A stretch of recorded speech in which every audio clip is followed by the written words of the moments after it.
Governor, former Congressman Ben Evardone. Damo nga salamat, Governor. Dako taktingog kay ungod manggod. Nga hiya naging instrumental, naging phenomenal. Kay kung diri tungod haiya, siguro parang wala pa yata tayong isang poste ngayon.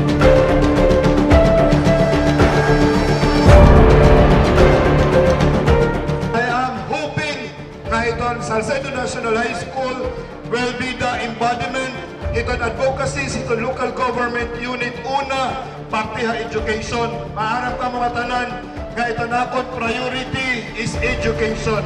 Education, education, education. Pareho itong priority ito na aton Gobernador Ben Evardone.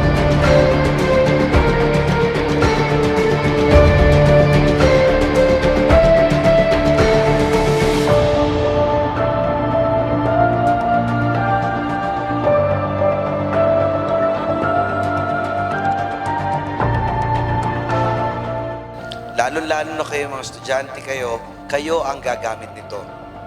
Huwag nating bastusin, huwag nating sirain ang mga pinagkatiwala sa ating mga infrastruktura. Dahil ito ay para sa inyo, tools iton para mas mapabuti at iyong pag-aaral.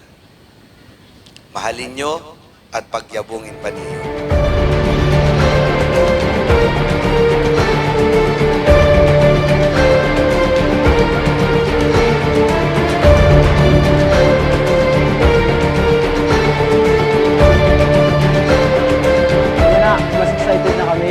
Kay state pa ni Mayor, state of the art po ang Guin building hinga mga rooms, mga buildings.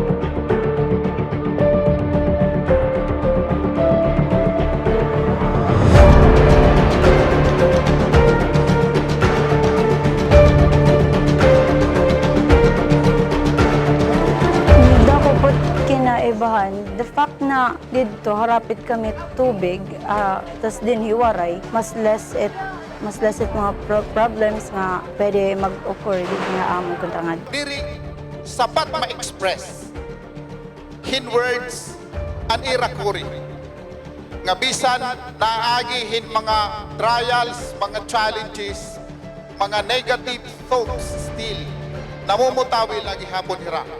Kasi isiring ko siguro ganon nga kung naghihimo ka kaupayan, waray hinuman nga sadang makapugong haimo. And no evil, I think, can topple down a good man, even in life or in death. Basta gumagawa ka ng kabutihan, talaga yung kabutihan ang magpre-prevail.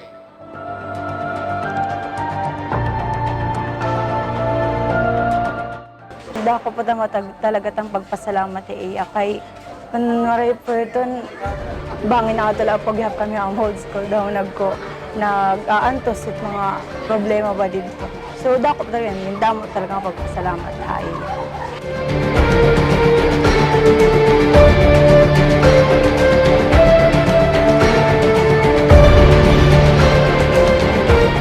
Nasaludo po kami haimo, Gobernador Ben Evardone. Right now, bisan waray ka dinhi, pero gi-prepare ko talaga ini nga speech, hininga akong closing remark para i-acknowledge ka. Kahika mo, usa ka nga pinapaumbanan para maging mahimugso ini nga amon eskwelahan.